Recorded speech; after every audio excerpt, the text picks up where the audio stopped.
Welcome to This Explainer. Today, we're diving into the staggering physical toll and, honestly, the hidden bureaucratic nightmare required to earn an airline transport pilot license, or ATPL. Whenever you board a commercial flight, the person sitting in that left seat of the cockpit holds this exact certification. But what does it actually take to get one? Well, we're going to look strictly at the official requirements to uncover the unbelievable level of dedication you need to earn the ultimate aviation credential. Okay, let's dive right into our flight plan. On the agenda today, 1. The ultimate pilot license. 2. The 1500-hour mountain. 3. Mastering the elements. 4. The need for currency. 5. The paperwork labyrinth. And 6. Cleared for takeoff. Section 1. The ultimate pilot license, the great irony. Okay, so we're starting with a brilliant piece of irony hidden right at the top of the official ATPL issuance requirements. It states the average application time is supposedly a breezy 10 to 15 minutes. Sounds easy, right? But right next to that, the core parameter for flying experience demands a staggering 1,500 hours of total flying time. It's wild. It might only take you 10 to 15 minutes to actually submit the paperwork, but it takes literal years of your life to generate the data that goes into it. Section 2. The 1,500-hour mountain, building the base.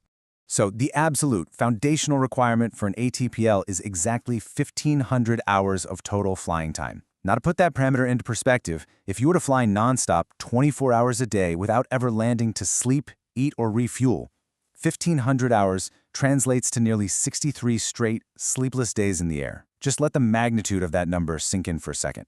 It's a massive, life-altering commitment. And remember, that is just the baseline total. Section 3. Mastering the elements, breaking down the hours. You see, you can't just fly those 1,500 hours in straight lines on perfectly sunny days. The licensing authority actually breaks down those hours into highly specific and, frankly, challenging flight conditions. Out of the total, a massive 500 hours must be dedicated strictly to cross-country flights. Another 100 hours have to be flown at night. On top of that, you need 75 hours of instrument time, which means relying solely on your cockpit gauges. And the document explicitly states that at least 50 of those instrument hours must be in actual, real-world flight conditions. No simulators for that chunk. Now, before we get into the next set of requirements, we need to quickly define PIC, or Pilot in Command. This isn't just sitting in the cockpit observing someone else fly. This means being the individual who bears the ultimate weight of the aircraft's operation and safety. The ATPL absolutely requires you to prove you can handle that supreme responsibility.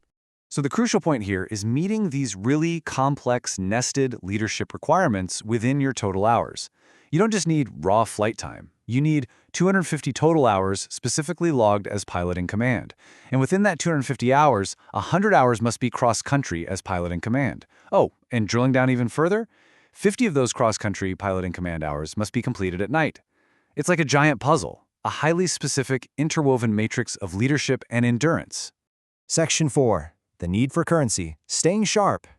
So building up a lifetime of total experience is monumental, sure, but aviation safety demands extreme recency. Honestly, it doesn't matter what you did 5 years ago if your skills aren't sharp today. Right before you apply, the clock is ticking. In just the 6 months preceding your application date, you've got to log 20 hours of total flight time. Furthermore, you must prove your recent competence specifically on multi-engine aircraft. In that same 6-month window, you need either 10 hours as pilot in command on multi-engine aircraft or 20 hours as a co-pilot on multi-engine aircraft.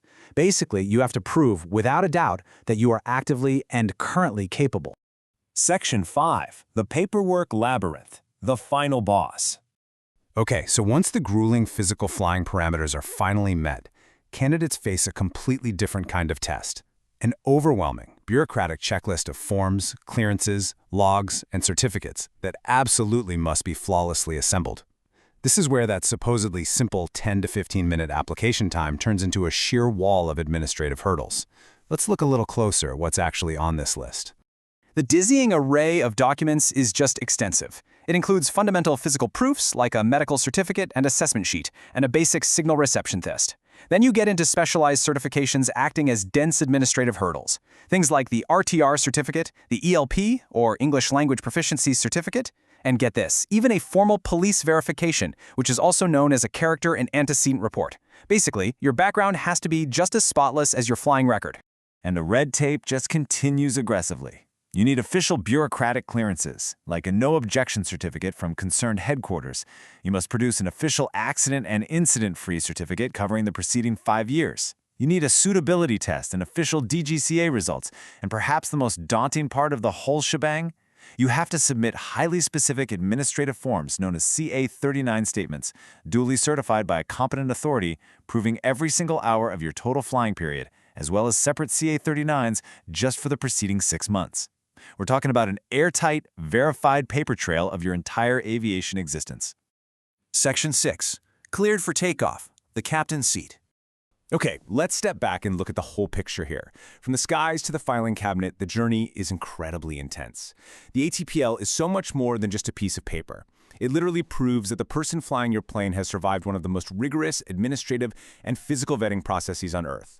They haven't just spent 1,500 hours in the sky. They've mastered night flying, instrument navigation, multi-engine currency, and survived an absolute avalanche of governmental character and medical checks. So, armed with the knowledge of this staggering 1,500-hour mountain and the sprawling, unforgiving paperwork labyrinth required just to submit that tiny 10 to 15-minute application, next time you board a flight, will you look at the captain's seat differently? Thank you so much for joining me for this explainer. Keep questioning, keep learning, and we'll catch you next time.